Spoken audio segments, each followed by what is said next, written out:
নমস্কার, আমি সৌরভ, আর তোমরা শুনছো ফিকশন দুনিয়া। দুঃস্বপ্ন এখানে জীবন্ত। কর্মের ফল যেমন মিঠা হয় তেমন বিষাক্ত হয়ে ওঠে। গভীর রাতে মিষ্টি চাঁদনি আলোয় যদি ভয়ঙ্কর দুঃস্বপ্ন জীবন্ত হয়ে ওঠে তখন কেমন লাগবে? ঘরের আলো নিভিয়ে দাও, কানে হেডফোন নিয়ে নাও আর চোখ বন্ধ করে শোনো সংযুক্তা সিংহ রায়, মধুচন্দ্রিমা।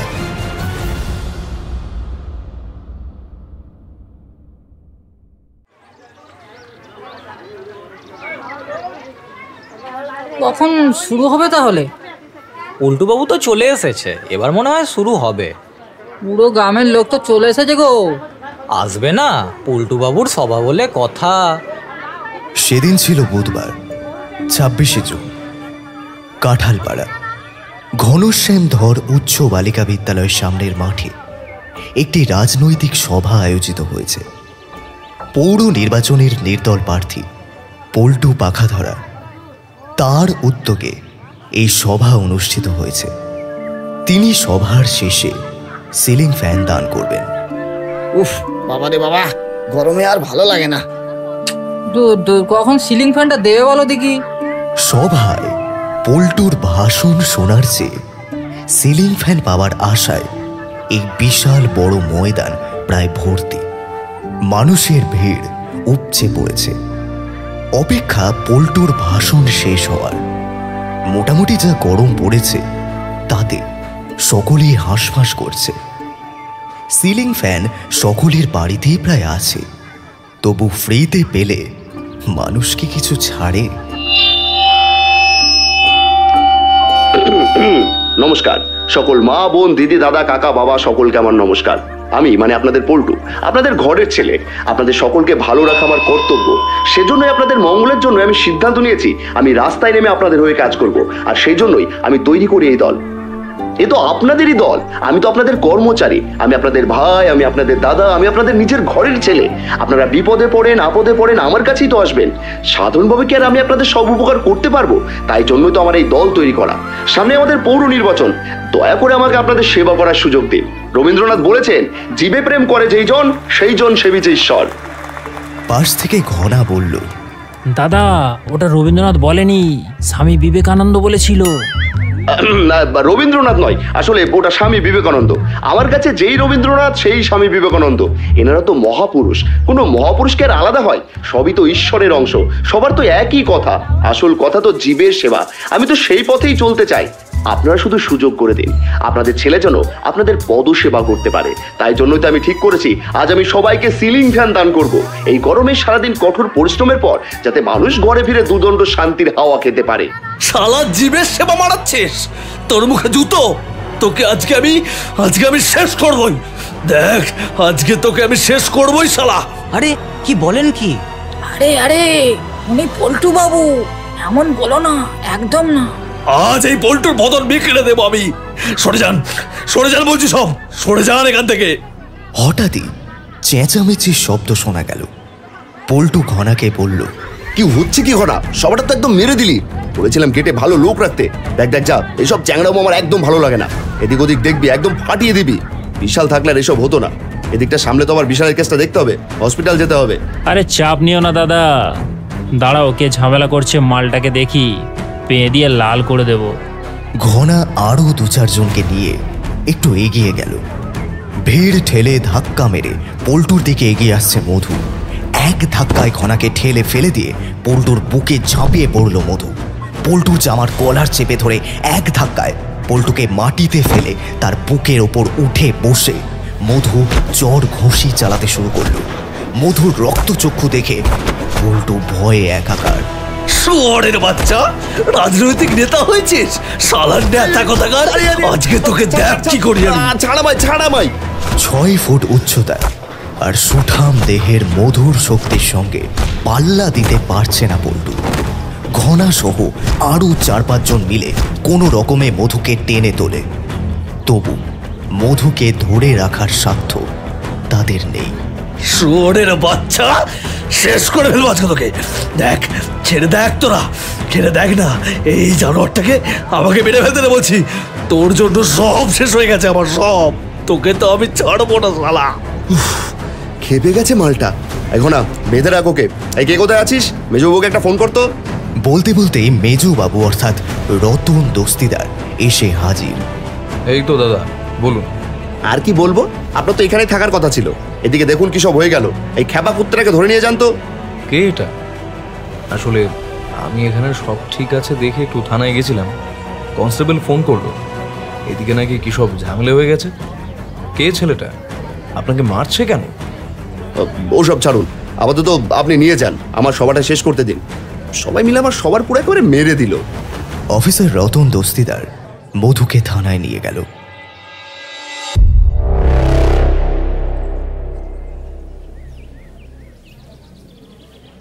ঘন্টা তিনেক পরে পল্টু থানায় আসে। দেখুন মেজবাবু, এই মালটা যেন বের হতে না পারে। হ্যাঁ, কেসটা কি খুলে বলুন। ওদিকে বিশালের খুনটা নিয়ে চাপে আছি। সেটা কি কিছু সন্দেহ করছেন?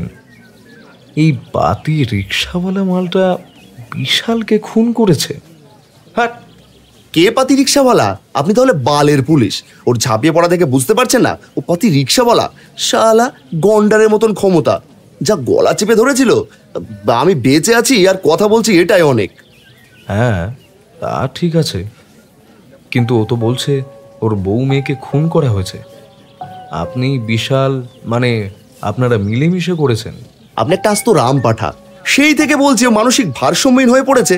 ওর বউটা চরিত্রহীন বলে নিজের বউকে খুন করেছে, সাথে নিজের মেয়েকে অন্যের সন্তান বলে মনে করে মেয়েটাকেও খুন করেছে। আর ওর বউয়ের সঙ্গে বিশালের অবৈধ সম্পর্কের কথা জানতে পেরে শালা বিশালকেও খুন করেছে। আর এটাই সত্যি, আপনিও এটা জানবেন। কেসটা এভাবে সাজাবেন। এতগুলো খুন করে এখনো হিংস্র হয়ে উঠেছে। ওকে দেখুন যেন এখান থেকে বের হতে না পারে। পারলে মানসিক ভারসাম্যহীন বলে পাগলাগারদে ঢুকিয়ে দেওয়ার ব্যবস্থা করুন। সবই কি আমি শিখিয়ে দেবো নাকি? একটু মাথা খাটান। বলেই পল্টু 50,000 টাকা টেবিলের তলা দিয়ে অফিসার রতনের দিকে বাড়িয়ে দিল। মাত্র 50? আপনি কাজটা তো করুন, বাকিটা না হয় পাঠিয়ে দেবো। কিন্তু কেসটা অ্যাকচুয়ালি কি বলুন তো? আম খাচ্ছেন খান না, গাছ গুনে কি লাভ? বলেই থানা থেকে বেরিয়ে এলো পল্টু। মালটা যা করলো আজ। মেজবাবুকে যা বোঝানোর বুঝিয়েছে তো দাদা। ওসব পাতি রিক্সাওয়ালাকে পোঁদেও পুছি না। ওর ট্রিটমেন্টটা খুব শীঘ্রই হবে।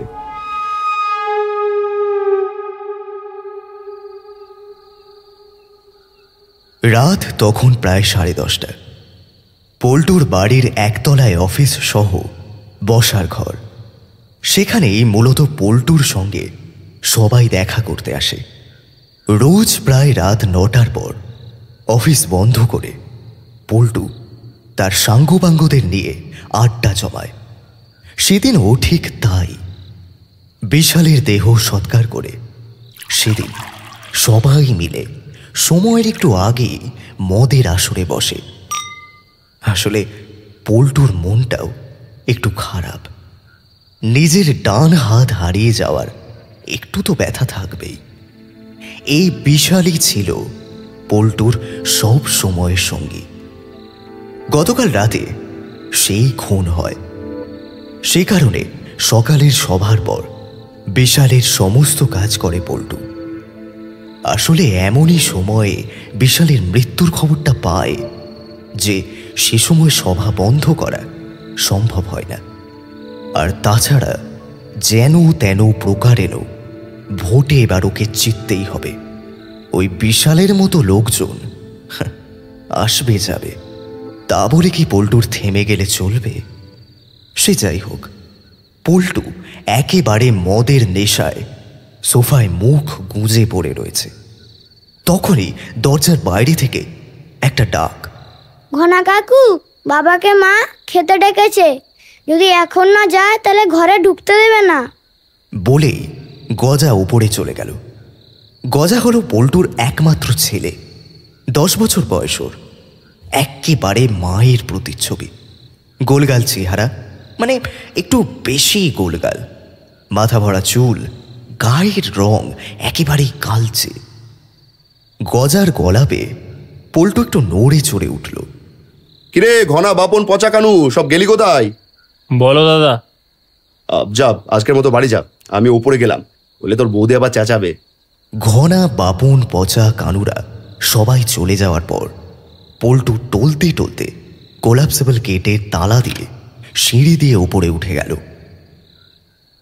খাবার টেবিলের সামনে যেতে দেখল ফুলু আর গজা খেতে বসেছে। পল্টু নিজের চেয়ারে গিয়ে বসল। কই গো, খেতে দাও। বেড়ে ঢাকা দেওয়া আছে, চোখে কি নেবা হয়েছে নাকি? দেখতে পাচ্ছ না ঢাকনা খুলে গেল? কি হলো ফুলু, এত রাগ করছো কেন? সবে তো 10:30 বাজে। অত ন্যাকামি না করে খেয়ে শুতে যাও। পল্টু আর সাড়া না দিয়ে খেতে শুরু করলো। ফুলু খাওয়া শেষ করে গজার ঘরে চলে গেল। পল্টু বুঝল আজ ফুলু ভীষণ রেগে। বেশি কথা না বলাই ভালো। পল্টু খাওয়া শেষ করে নিজের ঘরে গিয়ে শুয়ে পড়ল। বেশ কিছুক্ষণ পর একটা শব্দে ঘুম ভেঙে গেল পল্টুর।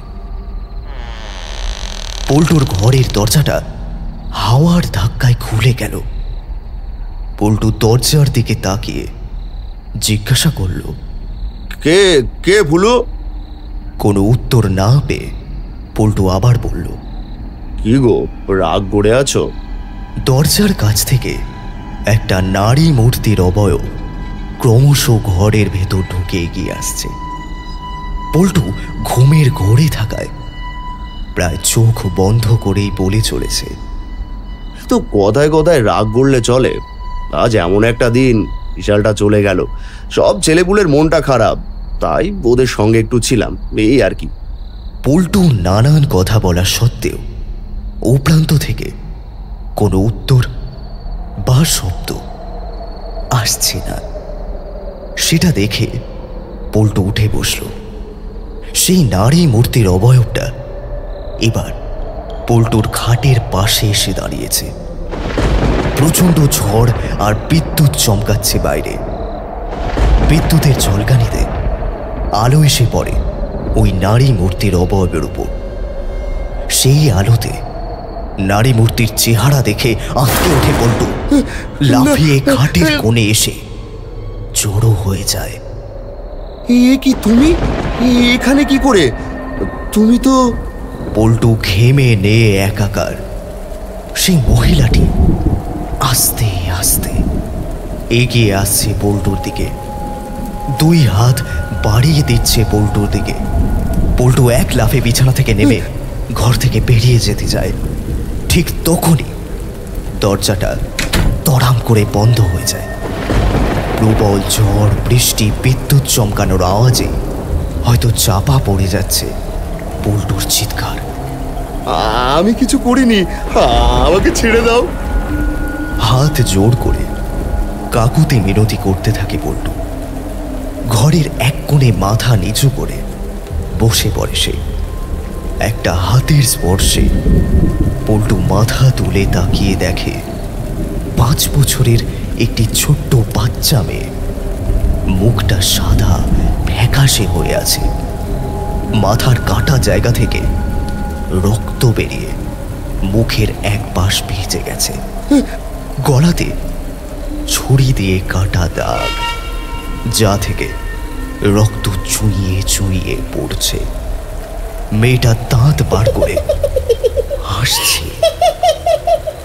পল্টুর হাড় হিম হয়ে আসছে। মেয়েটার দিকে তাকিয়ে 2 হাতে কান চেপে ধরে চিৎকার করছে পল্টু। ছোট্ট মেয়েটা অদ্ভুত কণ্ঠে বলছে, ভয় পাচ্ছ আমাদের? যা যা এখান থেকে, চলে যা, চলে যা বলছি, যা বলছি। বাচ্চাটা এবার খিলখিল করে হেসে উঠল। পেছন ফিরে কাকে যেন বলল, এই দেখো, আমাদেরকে ভয় পাচ্ছে। কে ওখানে? কে? মা দেখো, আমাদেরকে ভয় পাচ্ছে। বাচ্চাটা পল্টুর দিকে তাকিয়ে বলল, মরে যাওয়ার পরে সবাই ভয় পায়, তোমাকেও সবাই এরকম ভয় পাবে দেখো। এবার পেছন থেকে সেই মহিলা আস্তে আস্তে পল্টুর দিকে এগিয়ে এসে ফ্যাঁস ফ্যাঁসি গলায় বলল, এত ভয় পাচ্ছেন কেন দাদা বাবু? বলে বিভৎসভাবে সেই মহিলা হেসে উঠল। আমাকে ছেড়ে দাও, যা করেছে বিশাল করেছে, আমি তো কিছু করিনি। তোর কথাতেই তো যা করার করেছে। বিশ্বাস করো, আমি ওকে মেরে ফেলতে বলিনি তোমাদের। কেন মিথ্যে বলছিস? তুই তো বলেছিলিস আমাকে যেন শেষ করে দেওয়া হয়। আমাকে ক্ষমা করো, আমাকে ক্ষমা করো, আমি ভুল করেছি। কিসের ক্ষমা? আমার সাথে আমার এই ছোট্ট মেয়েটাকেও এইভাবে কষ্ট দিয়ে শেষ করেছে ওরা। কি দোষ করেছিল আমার এই ছোট্ট মেয়েটা? আমাকে মেরো না, আমাকে মেরো না, ছেড়ে দাও। আমরা তো তোকে মারতে আসিনি, তোকে তো আমি একা মারবো না। ছোট্ট শিশুটা পাশ থেকে বলে উঠল, তোমাকে বাবা মারবে। আমার বাবা আমাদের বলেছিল তোমাকে ছাড়বে না আমার বাবা। মানে না না, আমি কিছু করিনি। আস্তে আস্তে অদৃশ্য হয়ে গেল সেই মহিলাটি আর শিশুটি।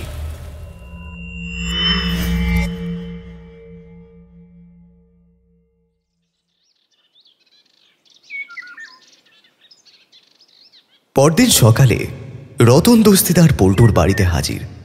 এই সাত সকালে ডেকে পাঠালেন, কি ব্যাপার? ওদিকের কি খবর? কার? ও, কালকে রিক্সাওয়ালাটার। ও আপনি চাপ নেবেন না, যা কেস দেওয়ার দিয়ে দিয়েছে। না মানে পালিয়ে টালিয়ে যেতে পারবে না তো? আপনার কি মাথা খারাপ হয়ে গেল? হ্যাঁ, পালাবে কি করে? দেখুন যেন কোনো মতেই বেরোতে না পারে। সে তো হয়ে যাবে, কিন্তু কিন্তু কি? ওই বাকি 50। আচ্ছা চশঙ্কর মানুষ তো আপনি, বেহায়া দেখেছি, আপনার মতো দেখিনি। আমার মতো বেহায়ারা না থাকলে আপনাদের কি হতো বলুন তো? এখন বাকিটা ক্লিয়ার করে দে। হ্যাঁ দাদা। ঘনা 50,000 টাকা এনে অফিসার রতনের দিকে বাড়িয়ে দিল। অফিসার রতন চলে গেল।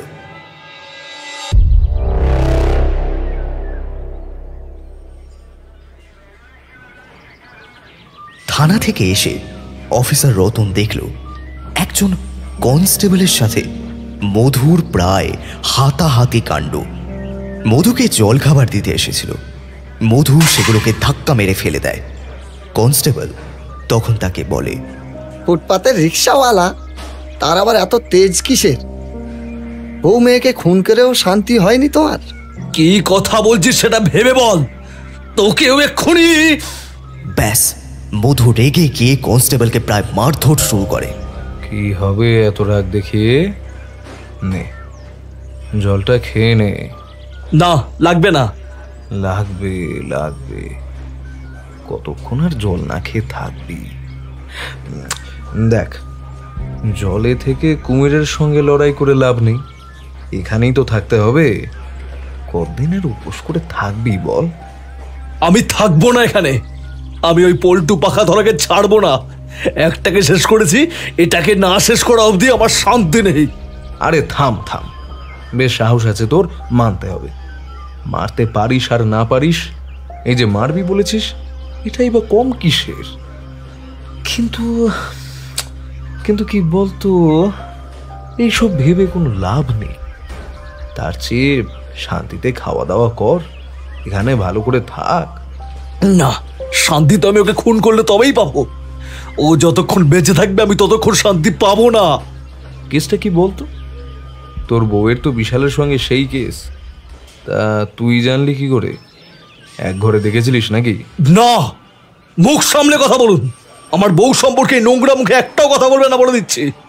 বাবা, এত পীড়িত! চরিত্রহীন বউয়ের জন্য যে এত পীড়িত তা তো জানা ছিল না।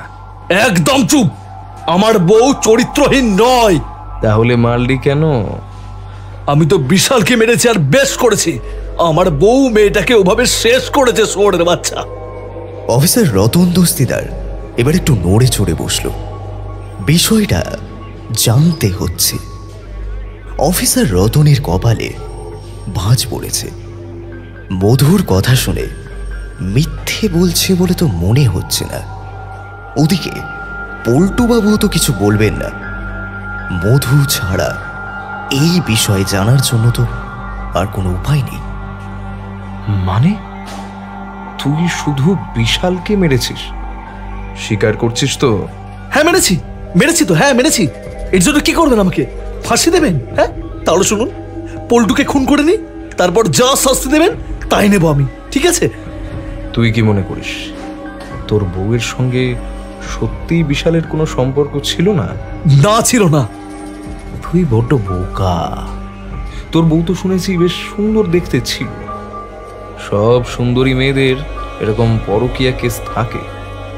দেখ, হয়তো তুই জানিস না, তোর মেয়েটাও বিশালের। মধু রক্ত চক্ষুতে রতনের দিকে তেড়ে আসে, রতনের গলা টিপে দেওয়ালে চেপে ধরে।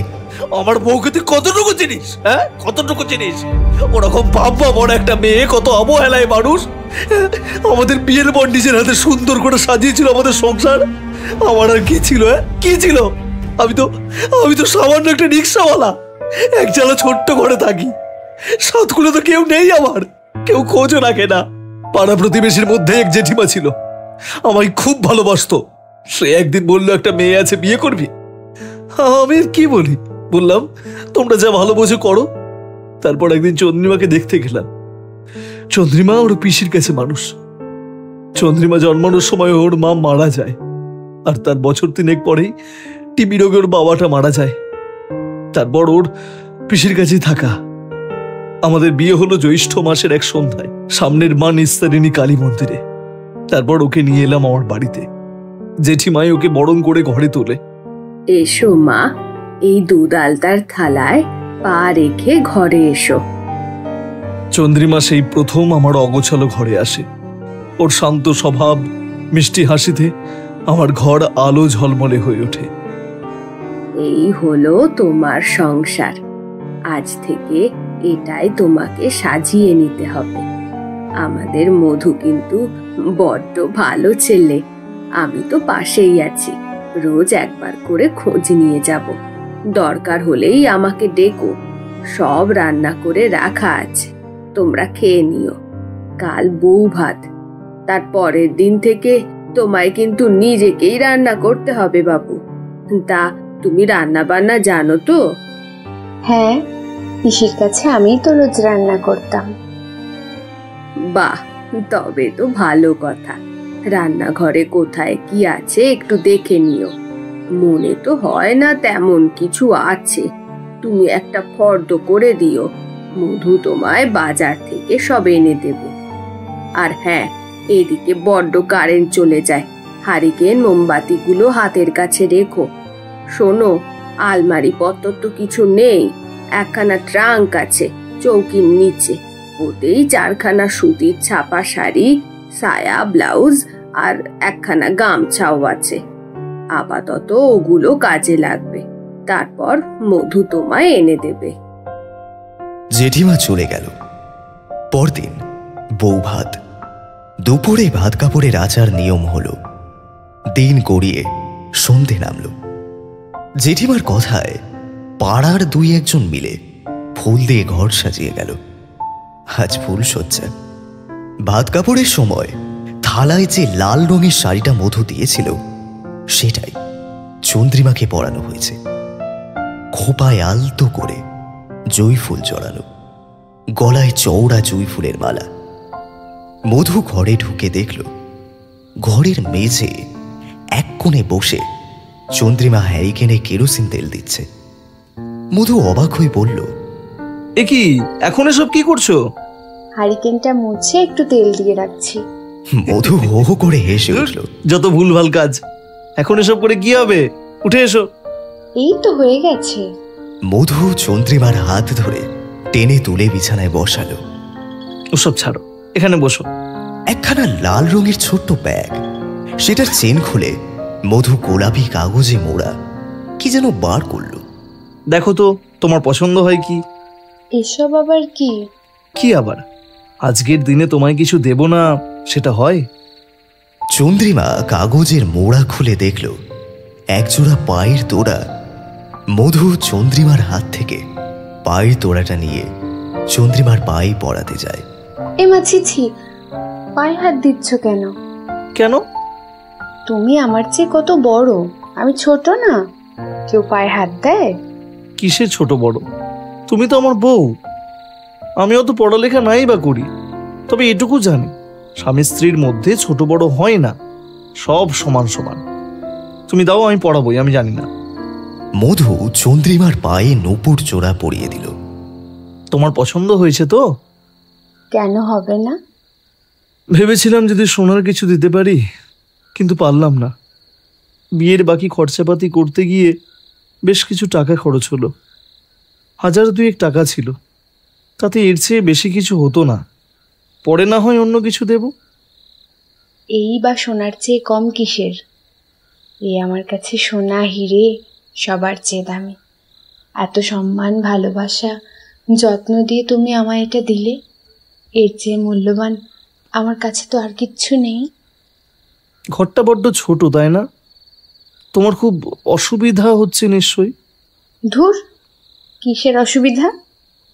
যেই ঘরে এত বড় মনের মানুষ আছে, সেই ঘর কি কখনো ছোট হতে পারে? মধু চন্দ্রিমার হাতের ওপর হাত রেখে বসে রইল বেশ কিছুক্ষণ। হঠাৎই কারেন্ট চলে গেল। মধু বলে উঠল, এই যা, এবার কি হবে? কি আর হবে, ওপাশে হারিকেনটা আছে, জ্বালো। এবার বুঝলে তো কেন তখন হারিকেনটায় তেল দিচ্ছিলাম? কাজে লাগলো। বাহ, বুদ্ধি আছে তাহলে। এটাকে বুদ্ধি বলে না, এটাকে আগে থেকে সাবধান হওয়া বলে। এটা আবার বুদ্ধির কি আছে? হ্যারিকেনের টিমটিমে আলো সারা ঘরটায় উষ্ণতা ছড়িয়ে রয়েছে। জ্যৈষ্ঠের গরমে যেখানে নাজেহাল হওয়ার কথা, সেখানে সারা ঘর জুড়ে শান্তির বাতাস বয়ে চলেছে। হয়তো চন্দ্রিমা আছে বলেই বিছানায় চন্দ্রিমা বসে রয়েছে। মধু চন্দ্রিমার কোলে মাথা দিয়ে শুয়ে আছে। একটা হাত পাখা দিয়ে মধু হাওয়া করছে চন্দ্রিমাকে, আর চন্দ্রিমা আঁচল দিয়ে মধুর কপালের গড়িয়ে পড়া ঘাম মুছে দিচ্ছে। মধু চন্দ্রিমার কাছে এগিয়ে এলো। চন্দ্রিমার নরম ঠোঁটে মধু ঠোঁট রাখল। 2 জোড়া ঠোঁট একে অপরের ঠোঁটের মধ্যে মিশে গেল। চন্দ্রিমার বুকের উপর থেকে শাড়ির লাল রঙা আঁচল সরিয়ে চন্দ্রিমার চিবুক, গলা সমস্ত কিছু ছাড়িয়ে বুক বেয়ে নেমে এলো মধুর ঠোঁট। লজ্জায় লাল হয়ে গেল চন্দ্রিমা। কি করছো? ছাড়ো না। থাকো না আমার কাছে।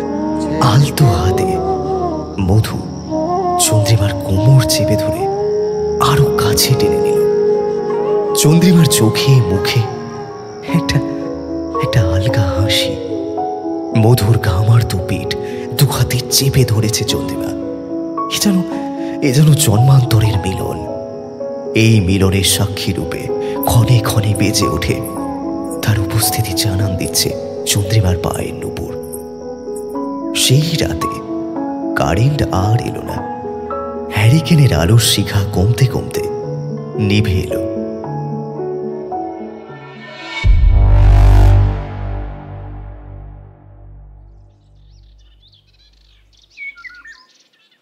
শুরু হলো নতুন সকাল। মধু একেবারে সকালেই জলখাবার খেয়ে বেরিয়ে পড়ে। দুপুরে প্রায় 3টে বাজে ওর ফিরতে। চন্দ্রিমা কত করে বলেছে 2টোর মধ্যে চলে আসতে, কিন্তু মধুর সেই 3টে বাজে। বেশ কয়েক মাস এভাবেই কেটে যাওয়ার পর চন্দ্রিমা পল্টুর বাড়িতে রান্নার কাজ করা শুরু করে। পল্টুর বউ ফুলু, মানে ফুলেশ্বরী, খুব ভারী চেহারা তার। 4 ফুট 8 উচ্চতায়, 113 কেজি ওজন। তার মানেই বুঝে নিন তার পক্ষে বেশি ওঠানামা সম্ভব হচ্ছিল না। তাই ফুলু রান্নার জন্য একটা ভালো লোক খুঁজছিল। বৌমা, আমাদের ও পাড়ায় পল্টুদের বাড়িতে কাজ করবে, লোক খুঁজছিল, ভালো মাইনেও দেবে শুনেছি। হ্যাঁ, কেন করব না, নিশ্চয়ই করব। তখনই চন্দ্রিমার ও বাড়িতে কাজ করা শুরু হয়। বাবা চন্দ্রিমা, তুমি তো দারুণ রান্না করো গো। কি সুন্দর করেছো চন্দ্রিমা, দারুণ দারুণ। চন্দ্রিমার হাতের রান্না খেয়ে ফুলু, বৌদি শুদ্ধ বাড়ির সকলেই প্রশংসায় পঞ্চমুখ। চন্দ্রিমা একবেলা না গেলে ফুলু জলমুড়ি খেয়েই থাকে, তবু রান্না করতে যায় না। ফুলু আর চন্দ্রিমার সম্পর্ক বেশ ভালো। চন্দ্রিমা সকাল সকাল সমস্ত কাজ সেরে 9:30 নাগাদ চলে যায় ফুলু বৌদির বাড়ি। রান্না সেরে টেরে 12টা নাগাদ বাড়ি চলে আসে। তারপর অপেক্ষা করে মধুর জন্য। বিয়ের বছর দেড়েকের মাথায় চন্দ্রিমা জানতে পারে ও মা হতে চলেছে। সে কথা জানতে পেরে মধু তো আনন্দে আত্মহারা হয়ে যায়। মধুর যত্নের চক্করে চন্দ্রিমা একেবারে নাজেহাল। একদিন সকালে চন্দ্রিমা ঘুম থেকে উঠে স্নান সেরে রান্নাঘরে যায়। রান্নাঘরের খুটখাট শব্দ পেয়ে মধু রান্নাঘরে গিয়ে দেখে চন্দ্রিমার শিলনোড়ায় বাটনা বাটছে। এ কি করছো? সর্বনাশ! তোমাকে এসব কে করতে বলেছে? আমি করব না তো কি আমার সতীন এসে করবে গো? আনবো বলছো? চন্দ্রিমা রেগে মধুর দিকে তাকায়। না মানে তুমি বললে তাই, আমি থাকতে এসব করার লোকের অভাব? হ্যাঁ সেই তো, সবই বুঝি। মনি তো ইচ্ছে একেবারে ভরপুর। কিসের ইচ্ছে? তোমার যত সব উল্টো পাল্টা কথা। ওঠো দেখি, হ্যাঁ ওঠো ওঠো ওঠো। কেন যে এসব করতে যাও তুমি? তোমায় না ডাক্তার বলেছে এসব কাজ করা যাবে না? তুমি তোমায় বলতে পারতে নাকি? হ্যাঁ সেই তো, ওটাই বাকি আছে এখন। 7 সকালে উনি নাকি রান্না সেরে তবে বেরোবে। পারবে তো? আলবাত পারবো। তুমি কি ভাবো আমায়? হ্যাঁ দেখি সরো তো। হ্যাঁ রান্না কাকে বলে দেখাচ্ছি আমি, দেখো আজকে।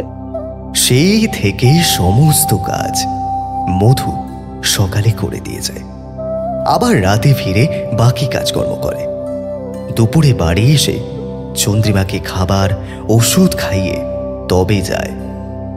মাস কয়েক পরে চন্দ্রিমার কোল আলো করে আসে ওদের মেয়ে পরী। পরীকে নিয়ে মধু চন্দ্রিমার মিষ্টি সংসার। পরী হচ্ছে মধুর চোখের মণি। পরীকে আদর দিয়ে দিয়ে মাথায় তুলে রেখেছে মধু। সেই নিয়ে চন্দ্রিমার সাথে ঝগড়ার অন্ত নেই। একদিন পরীর অদ্ভুত একটা আবদার। পরী তখন বছর 4 সন্ধ্যাবেলা চন্দ্রিমা ওকে পড়াতে বসেছে। ছোট্ট পরীর হঠাৎ ইচ্ছে হয়েছে মিকি মাউসের সঙ্গে খেলবে। মধু সেই জন্য মিকি মাউসের মুখোশ কিনে এনে সেটা নিজে পরে পরীর সঙ্গে খেলতে শুরু করে দিয়েছে। সেইটা দেখে চন্দ্রিমা রেগে আগুন। সারা সন্ধে মিকি মাউসের সঙ্গে খেলা করে পরী ঘুমিয়ে পড়েছে। এদিকে চন্দ্রিমা একটাও কথা না বলে নিজের কাজ করে চলেছে। মধু কি জিজ্ঞাসা করলো, কি গো সেই থেকে চুপচাপ দেখছি, কিছু হয়েছে? কি আর হবে, বাপ মেয়েতে মিলে যা দিক খেতে শুরু করেছো বাবা, তাই দেখছি। ও এই ব্যাপার, তাই বলো। আমার একমাত্র মেয়ে, তাকে নিয়ে একটু আদিক্ষেতা তো করাই যায় বলো। শোনো, এত মাথায় তুলো না। হ্যাঁ বড্ড বায়না হয়েছে ওর। এবার তো কোন দিন আকাশের চাঁদ চাই বলবে। এগুলো সব কিন্তু তোমার দোষ। হ্যাঁ সব সময় যা চাই ওনাকে তাই দিতে হবে। কোন দিন চাইবে এমন কিছু সামর্থ্যের বাইরে, দিতেই পারবে না। সেদিন কি করবে আমি শুধু সেটা দেখব। আমার ছোট্ট মেয়ে, বাবা হয়ে ওর আবদার না রেখে থাকতে পারি বলো তো? ঠিক এভাবেই বড় হচ্ছিল পরী। সামনেই পরীর 5 বছরের জন্মদিন। গত মঙ্গলবার স্টেশনের সামনে মধু দাঁড়িয়েছিল রিক্সা নিয়ে। মনে মনে ভাবছিল আজ সন্ধ্যাবেলা মেয়েটাকে নিয়ে একটা নতুন জামা কিনতে যাবে, যেটা পরী জন্মদিনে পরবে। চন্দ্রিমা যতই রাগ করুক, মধু মেয়ের জন্মদিন সুন্দর করে পালন করবে। এসব ভাবতে ভাবতে পেছন থেকে একটা ডাক এলো। ও দাদা, বিভাসনগর যাবেন? হ্যাঁ যাবো দিদি। তেমাথা মোড়ে নামবেন নাকি গলির ভেতরে? ওই পল্টু পাখা ধরা, যার সিমেন্ট বালির গোলা, ওই পল্টুদার বাড়ির সামনে। চেনেন তো? হ্যাঁ, সে আর বলতে, চিনব না। উঠে বসুন। উঠে বসলো মেয়েটি। রিক্সা নিয়ে এগোতে থাকলো পল্টু পাখা ধরার বাড়ির দিকে। ওই বাড়িতে আমার বউ রান্না করে তো। ওই তো গলির ভিতরে বাঁদিকে 3 নম্বর বাড়িটা। তা আপনি বুঝি ফুলু বৌদির বোনটোন হন নাকি? না না, আমি একটা কাজের জন্য যাচ্ছি। ও আচ্ছা আচ্ছা আচ্ছা, তা বেশ।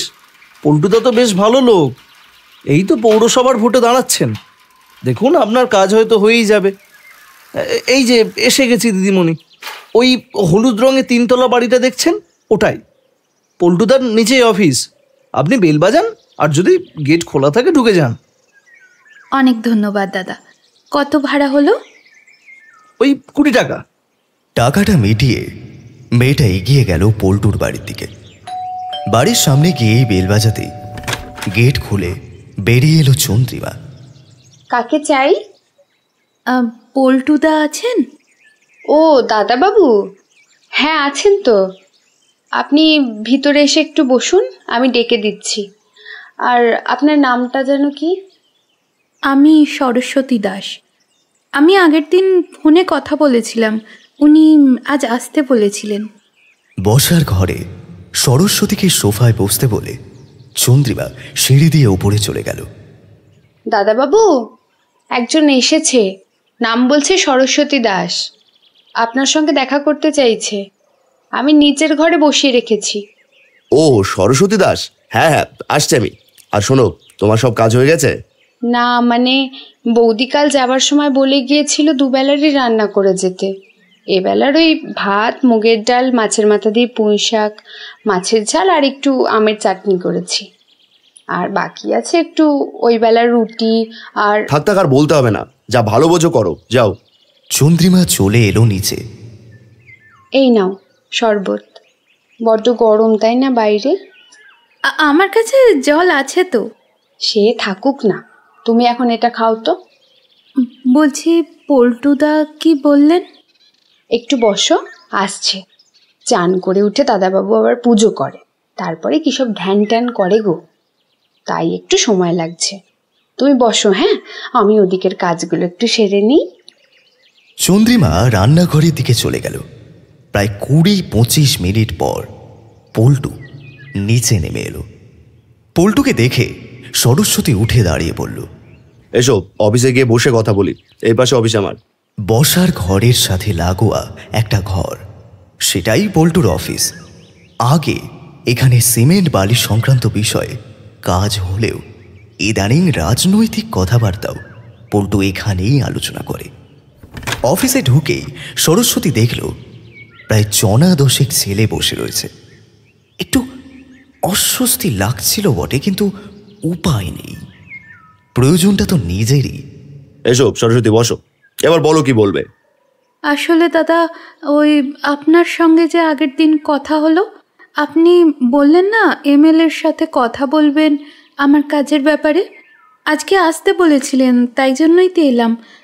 কাজের ব্যাপারটা কি কিছু হলো? কোন কাজ বলো তো? আসলে সারাদিন অনেক চাপে থাকি তো। ওই যে গত সপ্তাহে আপনি রক্তদান শিবির করলেন আমাদের গ্রামে, তখনই তো আমার বাবাকে বললেন যে আমার একটা কাজের ব্যবস্থা করে দেবেন। তোমার বাবার নামটা যেন কি? গণেশ দাস। আচ্ছা আচ্ছা, তোমার বাবা কি বাচ্চাদের খেলনা, হাত পাকা এসব বিক্রি করেন মেলা টেলাতে, তাই না? হ্যাঁ। তুমি কি করো? আমি তো কাজই খুঁজছি দাদা। আমি ভূগোলে অনার্স করেছি, এই বছরই পাশ করলাম। আমার একটা কাজের খুব দরকার। কয়েকটা বাচ্চাকে পড়াই, কিন্তু জানেনই তো গ্রামের দিকে তেমন মাইনে পাওয়া যায় না। এই দেখুন না আমার সার্টিফিকেট।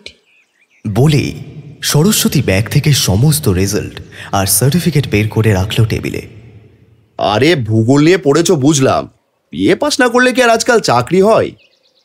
দাদা, আমি বললাম তো অনার্স করেছি। ওসব তো সবাই করে আজকাল। পল্টু বিশালের দিকে তাকালো। বিশাল উঠে এসে কানে কানে ফিসফিস করে বলল, দাদা অনার্স মানেই গ্র্যাজুয়েশন। ও যাকে, তা তোমাদের বাড়িতে কে কে আছে? আমি, বাবা আর ভাই। আর মা? মা ছোটবেলায় মারা গেছেন। ও, খুব স্যাড, খুব স্যাড। আমি এমএলএ এর সাথে কথা বলছি, বুঝলে, নার্সিং করা থাকলে খুব ভালো হতো, হসপিটালে ব্যবস্থা করা যেত। তা যাকে তুমি একটা নার্সিং কোর্স করে নাও বরং। কিন্তু আপনি যে সেদিন বললেন স্কুলের চাকরির একটা ব্যবস্থা করে দেবেন, আর তাছাড়া আমি এখন নার্সিং কোর্স কি করে করব? সে তো বেশ কিছু টাকা পয়সার ব্যাপার। দেখো, সব স্কুল টু স্কুল বাদ দাও, আজকাল ওসব হচ্ছে না। দেখো, নার্সিংটা করতে পারলে বলো, হাসপাতালে একটা ব্যবস্থা করতে পারি। কিন্তু আমি তো ভাবলাম। আরে তুমি ভাবলেই তো হবে না। না মানে অত টাকা। পার্স থেকে বিশাল বলে উঠল, কেন দাদা, তুমি একটু টাকা পয়সার ব্যবস্থা করে দাও না, সুন্দর দেখতে মেয়ে, একটু হেল্প করবে না? বলেই হা হা করে হেসে উঠল। এই থাম তো তোরা। দেখো সরস্বতী, আজকাল এমনি এমনি কিছুই পাওয়া যায় না, সবই গিভ অ্যান্ড টেক পলিসি, কিছু দাও কিছু নাও। এবার আমার যা আছে আমি তোমায় দেবো, মানে বেশ কিছু টাকা, আর তোমার যা আছে তুমি তা আমায় দেবে। আমি?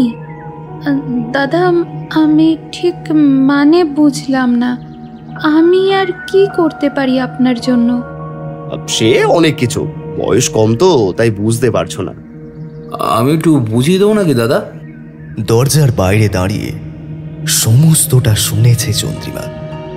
সমস্ত কাজ সেরে দাদাবাবুকে বলতে এসেছিল যে বাড়ি চলে যাচ্ছে, তখনই ওদের কথা শুনে দরজার বাইরে দাঁড়িয়ে পড়ে চন্দ্রিমা। দেখুন দাদা, আমার সত্যি একটা কাজের খুব দরকার, অল্প কিছু মাইনে হলেই হবে। ভাইটা ছোট, ওর লেখাপড়া আছে, বাবার পক্ষে একা সংসারটা চালানো সম্ভব হচ্ছে না, যে কোনো একটা কাজ হলেই হবে, আমার পরিশ্রম করতে কোনো আপত্তি নেই। পল্টু সরস্বতীর হাতের উপর হাত রেখে বলল, আরে বেশি পরিশ্রম করতে হবে না তো, একটু আমার কথা শুনে চললেই হবে। সরস্বতী হাতটা সরিয়ে নিয়ে বলল, কি কি করছেন দাদা? কি আবার? ওই যে বললাম, দেনা পাওনার কথাটা তাহলে সেরে নেওয়া যাক। থাক, আমি অন্য কোনো কাজ খুঁজে নেব, আসছি। সরস্বতী হাত ছাড়িয়ে উঠে দাঁড়িয়ে পড়ল।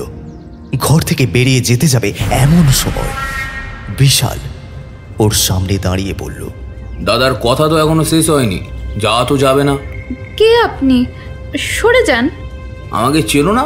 যা শালা, এখন দেখছি এইসব মালের কাছেও নিজের পরিচয় দিতে হবে। হ্যাঁ, ওকে, নো ইস্যু। আমার নাম বিশাল ভক্ত, আমি দাদার বিশাল ভক্ত। বলে হে হে করে দাঁত খেঁচিয়ে হাসতে থাকলো। সে আপনি যারই ভক্ত হন, আমাকে আটকাচ্ছেন কেন? আটকালাম কই, এবার তো আটকাবো। কথাটা বলে হাত ধরে টেনে টেবিলের ওপর ধাক্কা মেরে ফেলল সরস্বতী। টেবিলের একটা কোণ লেগে সরস্বতীর কপাল কেটে রক্ত বেরোতে থাকলো। পল্টু উঠে এসে সরস্বতীকে টেনে তুলে বলছে, আহারে ফুলের মতো মেয়ে, কি করছিস কি বিশাল? ফুলকে কেউ এভাবে আঘাত করে? বুঝিয়ে বল। অত বুঝতে পারবো না দাদা, এই যে ফুলটুসি, বেশি সতীগিরি ফলিও না। হ্যাঁ, যা বলা হচ্ছে তাই করো। পল্টুদা, আপনি না দুদিন বাদে ভোটে দাঁড়াবেন? তা এই বুঝি আপনার জনগণের সেবা করার নমুনা? কি বলছিস? বড্ড বেশি কথা বলছিস না, সরো তো দাদা। বলে বিশাল সরস্বতীর গা থেকে ওড়না টেনে ফেলে এক ধাক্কায় মেঝেতে ফেলে ধস্তাধস্তি করতে থাকে। কি হচ্ছে কি? এমন করবেন না দয়া করে। সরস্বতী কোনো রকমে তাকে সরানোর চেষ্টা করতে থাকে নিজের সর্বশক্তি দিয়ে।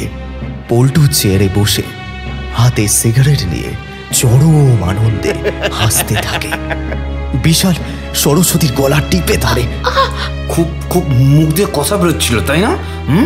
মুখ ভেঙে দেবো খানকি মাকি, 2 পয়সার রূপ, তার আবার সতীগিরি। জানোয়ার কোথাকার, পোষা কুত্তা একটা, তার আবার বড় বড় কথা।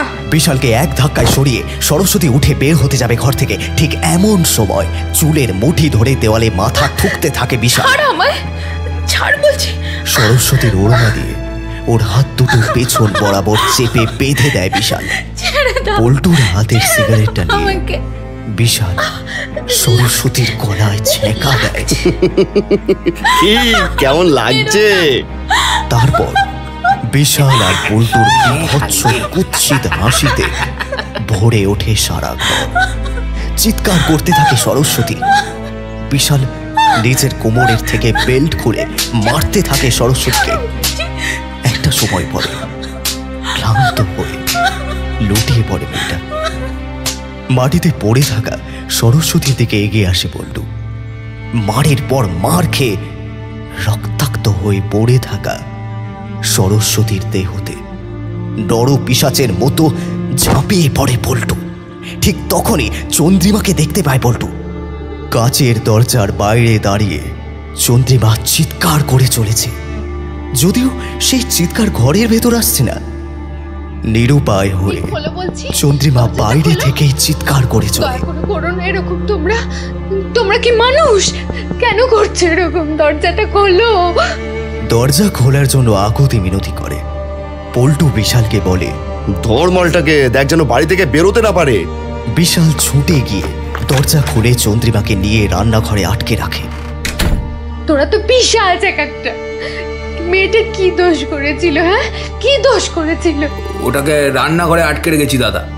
উফ, যা গরম। এসিটা কোন সাল অফ করে রেখেছিস? এসব কাজকে এসি ছাড়া ভালো লাগে? দাদা তোমার তো হয়ে গেল, একটু প্রসাদ পাবো নাকি? আমিও আছি কিন্তু লাইনে। পাবি পাবি পাবি, তোরা সামলা, আমি আসছি। পল্টু তোয়ালে দিয়ে ঘাম মুছতে মুছতে রান্নাঘরে গেল। কি ব্যাপার, এত চিৎকার কিসের? আপনার লজ্জা করে না? কতটুকু একটা মেয়েকে আপনি। কিসের লজ্জা? যাকে, এত প্যান প্যানানোর কিছু নেই। তোমার এত পীড়িত কিসের শুনি? তোমার কি মায়ের পেটের বোন?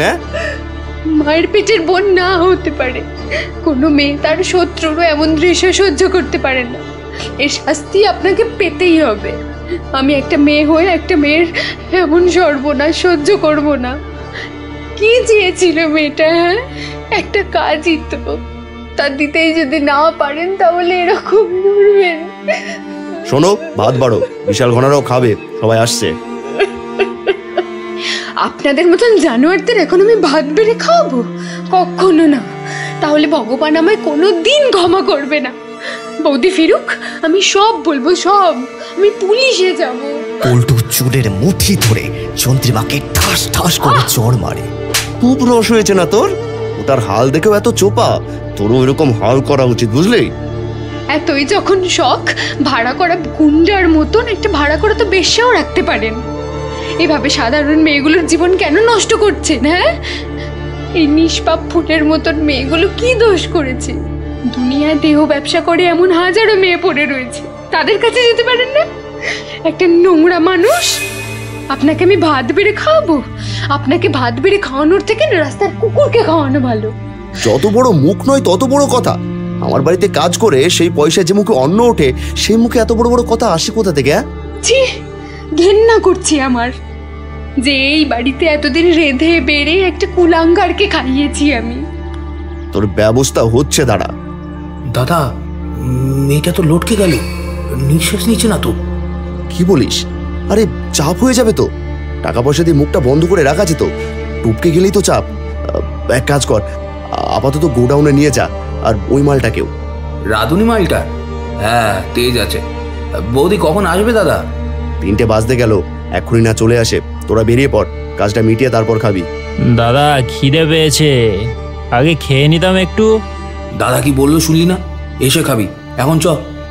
বিশাল ঘনা মিলে সরস্বতীর ছিন্ন ভিন্ন রক্তাক্ত দেহটা গাড়িতে তুলল, সাথে চন্দ্রিমাকেও। এদিকে পরীকে সেই সাত সকালে পাশের বাড়ির জেঠিমার বাড়িতে চন্দ্রিমা রেখে গিয়েছিল। মধুর সেদিন ফিরতে প্রায় 3:30। বাড়ি ফিরে দেখে তালা দেওয়া। তৎক্ষণাৎ জেঠিমার বাড়িতে ছুটে যায় মধু। সেখানে গিয়ে জানতে পারে চন্দ্রিমা সেই সকালে বেরিয়েছিল, আজ নাকি এখনো ফেরেনি। পরীকে জেঠিমা দুপুরের খাবার খাইয়ে ঘুম পাড়িয়ে দিয়েছে। মধু সোজা চলে যায় পল্টুর বাড়িতে চন্দ্রিমার খোঁজ করতে। এদিকে বিশাল ঘনাদা বেরিয়ে যাওয়ার পরই ফুলু বাড়ি ফিরে আসে ছেলেকে নিয়ে। গতকাল সেই বাপের বাড়ি গিয়েছিল, তার দাদার মেয়ের জন্মদিন ছিল বলে। ফুলু বাড়িতে ঢোকার আগে 3 মাথার মোড়ে বিশাল আর ঘনাকে গাড়িতে করে যেতে দেখে একটু যেন সন্দেহই হয়েছিল ফুলু যেন শুনতে পাচ্ছিল গাড়ির মধ্যে থেকে খুব চেনা একটা গলার স্বর। ফুলু বাড়িতে ঢুকে পল্টুকে জিজ্ঞাসা করে, এখন আবার গাড়ি নিয়ে ওরা কোথায় গেল? ও তুমি এসে গেছো? পল্টুর গলায় যেন অস্বস্তি দেখতে পেল ফুলু। নিজের বসার ঘর থেকে সব যেন কেমন এলোমেলো লাগলো। পল্টু এখন ভাত খেতে বসেছে, সেটা দেখেও ফুলুর অবাক লাগলো। কি ব্যাপার, বাড়িতেই তো ছিলে মনে হয় আজ, তাহলে এখন খাচ্ছ? না মানে ওই ওরা সব ছিল, দরকারি মিটিং হচ্ছিল, আর তাছাড়া খিদেও পাইনি আজকে। তুমি নিজের হাতে না বেড়ে দিলে আজকাল আর ভাত খেতে ইচ্ছে করে না। থাক, এসবের আর দরকার নেই। আচ্ছা, চন্দ্রিমা এসেছিল তো, সব করে দিয়ে গেছে? হ্যাঁ, কি? ও হ্যাঁ হ্যাঁ, সব সব সব করে দিয়ে গেছে, সেই কখন চলে গেছে। কিছুক্ষণ পরই বেল বাজার শব্দে ফুলু গিয়ে গেট খুলল। আরে মধু, তুমি এখন? কি ব্যাপার, সব ভালো তো? এসো এসো, ভিতরে এসো। হ্যাঁ বৌদি, সব ভালো। বলছিলাম চন্দ্রিমাকে একটু ডেকে দেবেন। ফুলু যেন আকাশ থেকে পড়ল। ডেকে দেব মানে? এখানে তো ও নেই। নেই মানে? কি বলছেন বৌদি? ও তো সকালে এখানেই এলো, তারপর তো বাড়ি যায়নি আজকে। আমি ভাবলাম আপনাদের কোনো অনুষ্ঠান আছে হয়তো।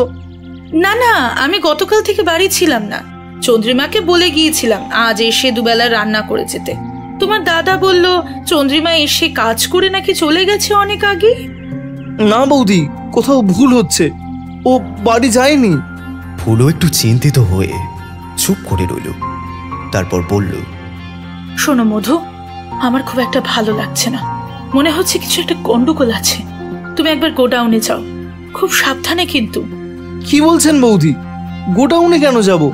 আস্তে চুপ, শোনো যা বলছি। চন্দ্রিমার কোনো বিপদ হতে পারে, আমার মন বলছে তুমি দয়া করে এক্ষুনি যাও। মধুর সঙ্গে সঙ্গে গোডাউনের দিকে ছোটে। সেখানে গিয়ে মধু বাইরে থেকে চিৎকার চেঁচামেচির শব্দ পায়। বাইরে দাঁড়িয়ে মধুর পা স্থির হয়ে যায়। চন্দ্রিমার গলা না? কি করেও তোদের শান্তি হয়নি? এখন আমার মেয়েটাকে এখানে টেনে এনেছিস। ছেড়ে দে বলছি। ও কি করেছে? তোদের যত রাগ তো আমার উপরে। ওর কি? মধু কি শুনছে এটা? চন্দ্রিমা কি বলছে? আমার মেয়ে মানে? আড়াল থেকে মধু দেখে পরীর হাত পা বাঁধা অবস্থায় রাখা রয়েছে। এটা কি করে হয়? পরী তো জেঠিমার বাড়িতে থাকার কথা। এদিকে চন্দ্রিমাকে বিশাল কিসব যেন বলছে। মধু তো কিছুই বুঝতে পারছে না। পুরোটা না বুঝে ভেতরে ঢোকাটাও বোকামো।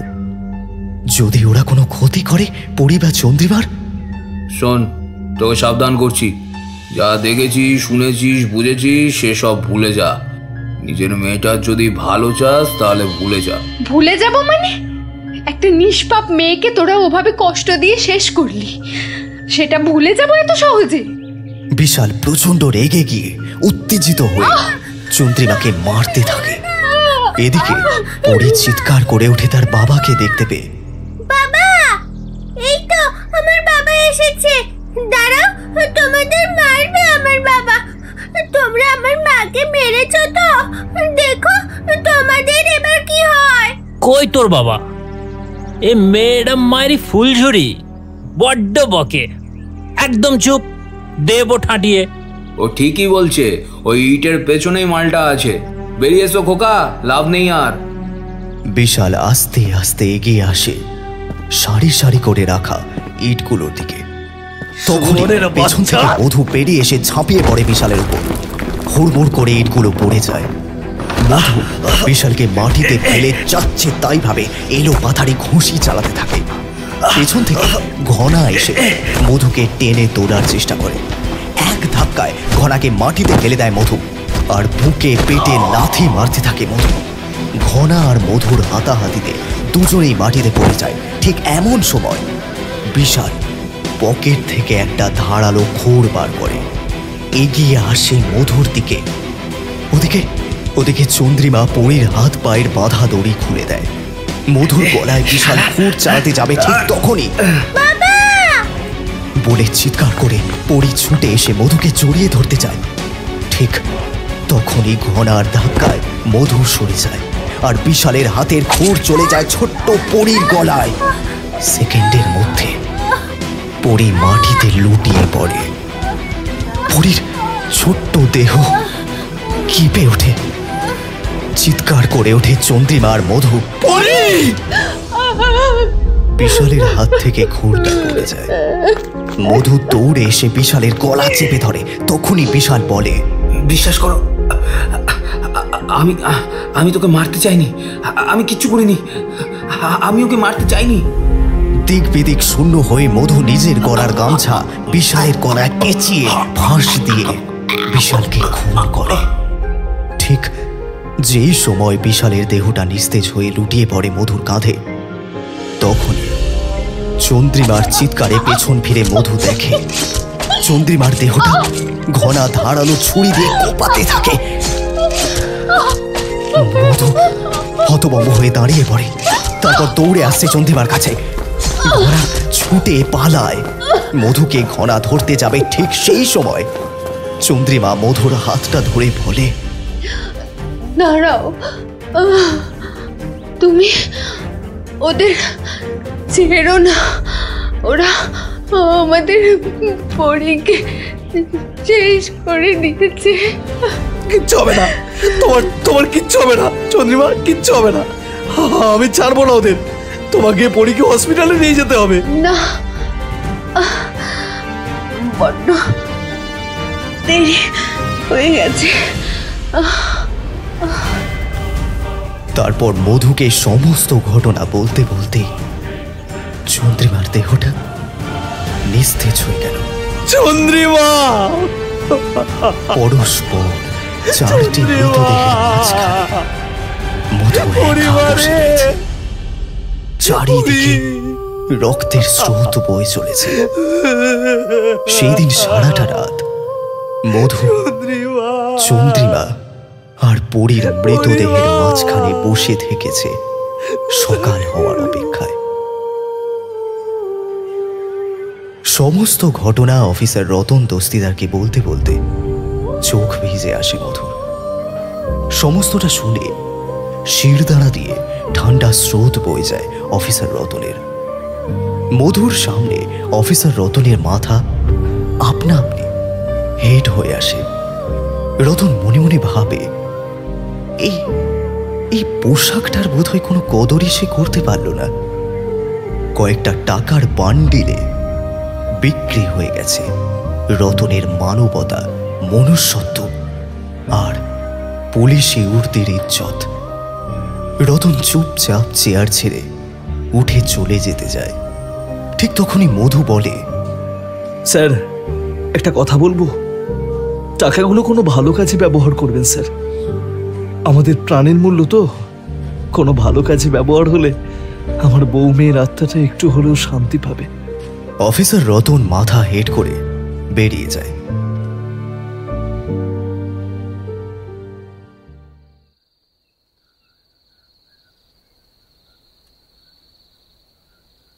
সেদিন রাত তখন 2টো। পল্টুর বাড়িতে নিচের বসার ঘরে ঘনা সোফায় শুয়ে নাক ডেকে ঘুমাচ্ছে, আর পল্টু পাশের সোফায় বসে গ্লাসে হুইস্কি ঢেলে খাচ্ছে আর নিজের মনে গান গাইছে। মদ খাবো না, তাই বলে কি মদ খাবো না, বউ যদি রাগ করে তাই বলে কি মদ খাবো। সামনে বন্ধ টিভিটা ঝিরঝির করে ওঠে। পল্টু চোখ পিটপিট করে তাকিয়ে দেখে, কি হলো তোর, আবার কি হলো বলে মদের গ্লাসটা হাতে নিয়ে টলতে টলতে টিভির কাছে গিয়ে টিভির দিকে ভালো করে তাকিয়ে দেখে।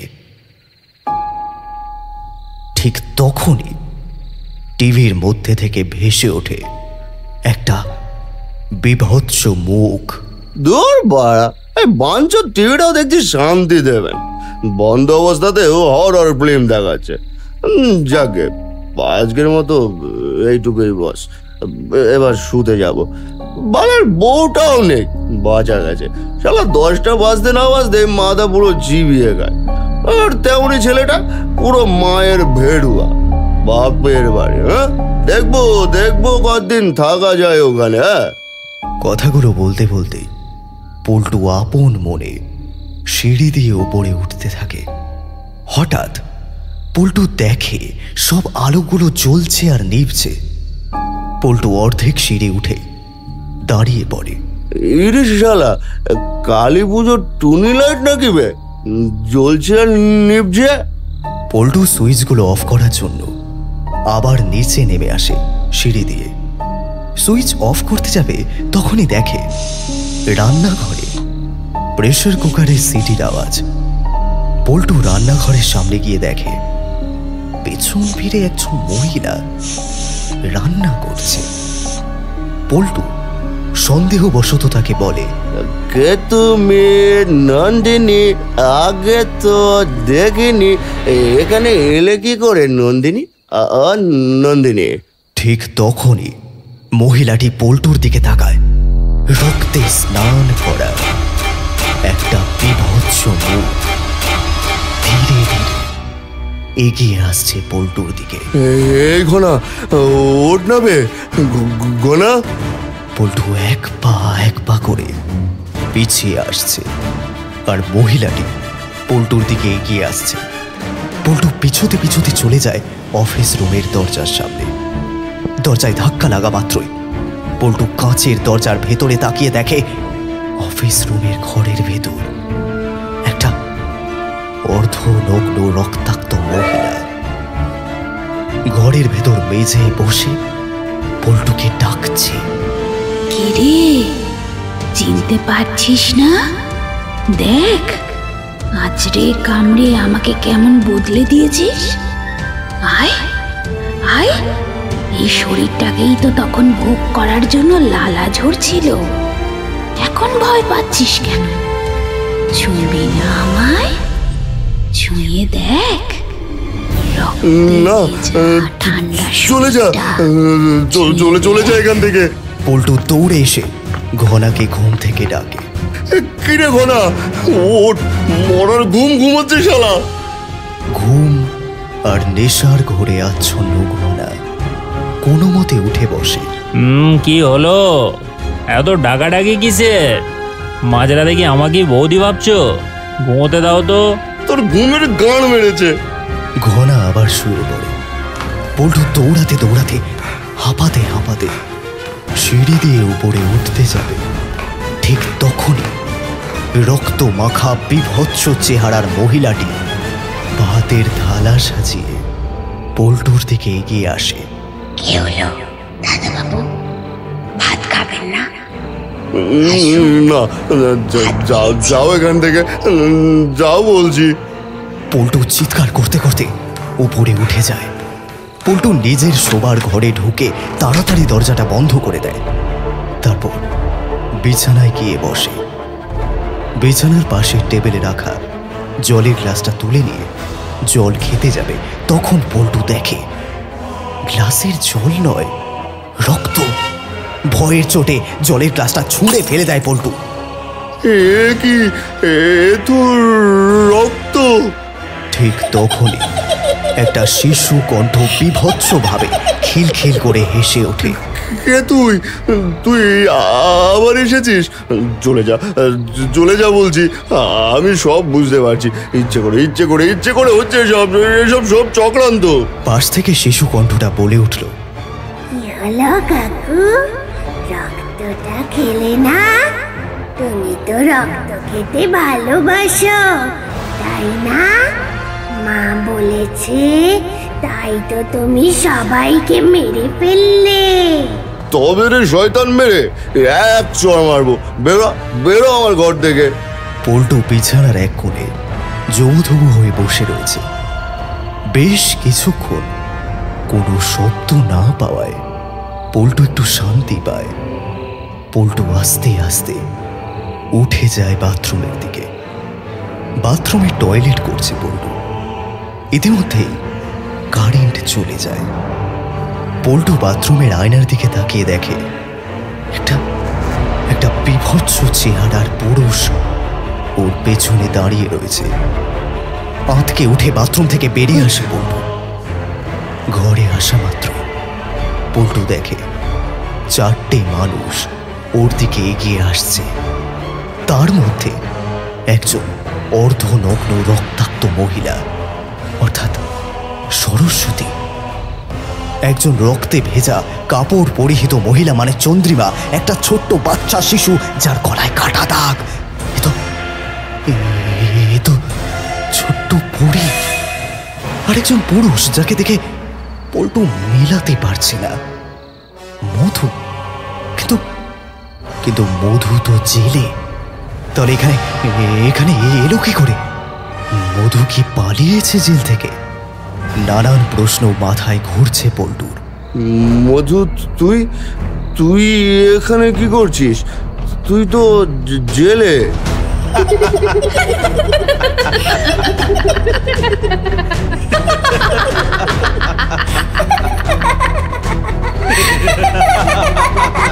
সবাই একসঙ্গে হাহা করে হেসে উঠল। অন্যদিকে কারেন্ট চলে যাওয়ার পর গরমে ঘামতে থাকে ঘনা। ওর ঘুম ভেঙে যায়। ঘনার জল তেষ্টায় গলা শুকিয়ে যায়। টেবিলে জল না পেয়ে খালি বোতলটা হাতে নিয়ে রান্নাঘরের দিকে যায় ঘনা। কে যেন এক গ্লাস জল বাড়িয়ে দেয় ঘনার দিকে। ঘনা অন্ধকারে বুঝতে না পেরে তার হাতের গ্লাসটা নিয়ে ঢকঢক করে জল খেয়ে গ্লাসটা ফেরত দিতে যাবে, তখনই চন্দ্রিমার রক্তাক্ত ভয়াবহ চেহারাটা দেখে আঁতকে উঠে ঘনা। ওর হাত থেকে কাঁচের গ্লাসটা পড়ে ভেঙে যায়। ঘনা ভয়ে রান্নাঘরের এক কোণে সিটিয়ে যায়।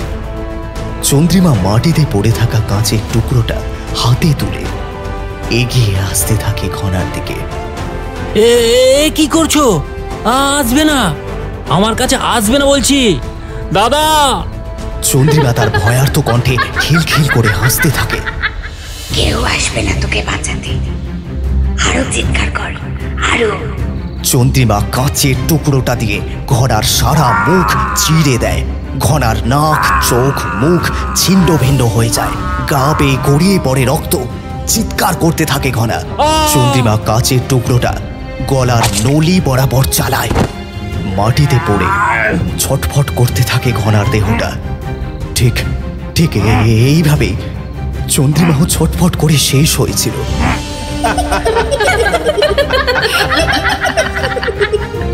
বিচ্ছিরি কর্কশ হাসির শব্দে পল্টু দু কানে হাত চেপে চিৎকার করতে থাকে।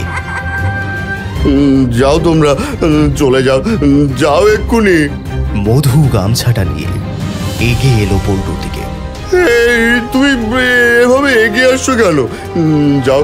যাও বলছি। সরস্বতী হাতে তার সার্টিফিকেটগুলো নিয়ে এগিয়ে আসছে আর বলছে, একটা কাজের কথা ছিল, আমাকে ডেকেছিলেন তো? না, আমি ডাকিনি, আমি কিছু করিনি, আমি কিছু জানি না। যাও।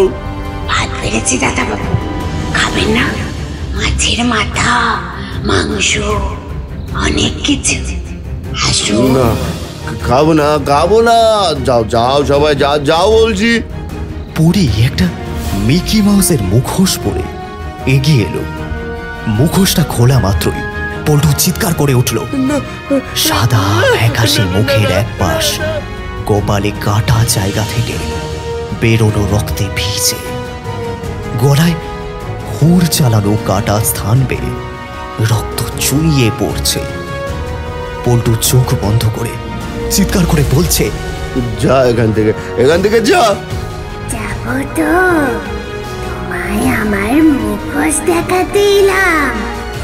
এই দেখো কাকু, এটা আমার মুখোশ, আর তোমার তো মুখটাই মুখোশ, মা বলেছে। খিলখিল করে হাসছে পরি। ওরা একসঙ্গে এগিয়ে আসছে পল্টুর দিকে। 4 জোড়া রক্ত মাখা হাত এগিয়ে আসছে পল্টুর কাছে। পল্টু পালাতে গিয়ে চেয়ারে ধাক্কা লেগে মাটিতে পড়ে যায়।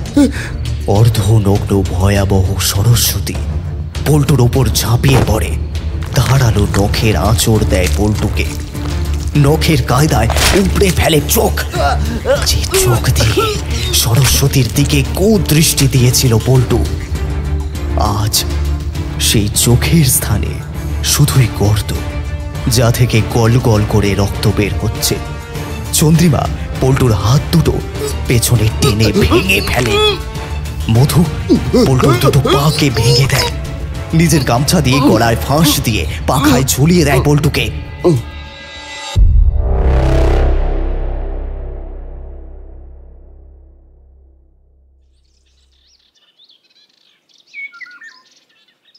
তোমরা রাতে কি করছিলে?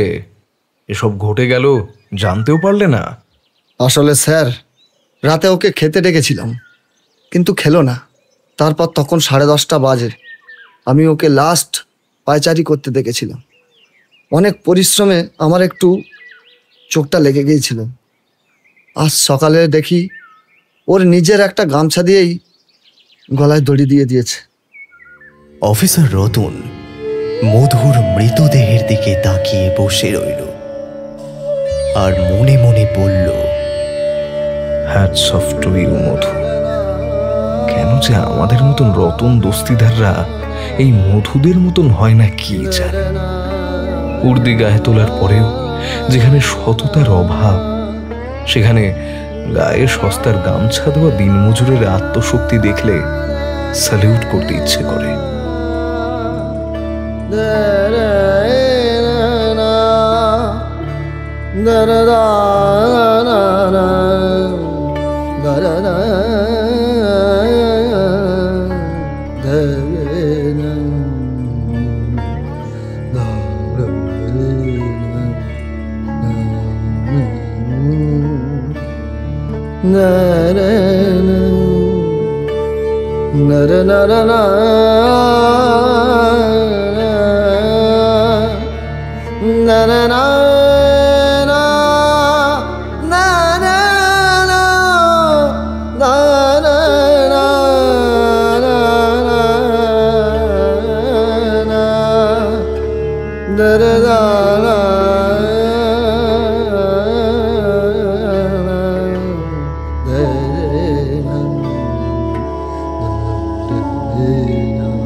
আজকের গল্প পাঠিয়েছিলাম আমি সৌরভ। পল্টুর চরিত্রে বাপি মণ্ডল, ঘনার চরিত্রে ওয়াসিম, বিশালের চরিত্রে দিব্যেন্দু দাস, মধুর চরিত্রে দিব্যেন্দু গোস্বামী, চন্দ্রিমার চরিত্রে সংযুক্তা সিংহ রায়, অফিসার রতনের চরিত্রে অভিক সাহা, সরস্বতীর চরিত্রে দেবস্মিতা, জেঠিমা ও পরীর চরিত্রে দুর্বা গোস্বামী, কনস্টেবল ও সঙ্গীতে দেবব্রত দাস। এছাড়া অন্যান্য চরিত্রে মানবেন্দ্র দেবদত্ত ও কৃষ্ণেন্দু। আজকের আবহ নির্মাণ বিশেষ সহযোগিতায় দেবদত্ত ও ঝিনুক। স্ক্রিপ্ট, প্রচ্ছদ, প্রযোজনা ও পরিচালনায় দিব্যেন্দু গোস্বামী। তাহলে আমাদের পুরো গল্পটি কেমন লেগেছে অবশ্যই আমাদের কমেন্ট সেকশনে জানাতে ভুলবেন না। আর আপনারা অবশ্যই ভিডিওটি লাইক করবেন আর চ্যানেলটি সাবস্ক্রাইব করে পাশে থাকবেন। অবশ্যই পরবর্তী গল্প কি শুনতে চান আর এই লেখিকার গল্প শুনতে চান কিনা বা কেমন গল্প শুনতে চান কমেন্টে জানিয়ে দেবেন। ধন্যবাদ।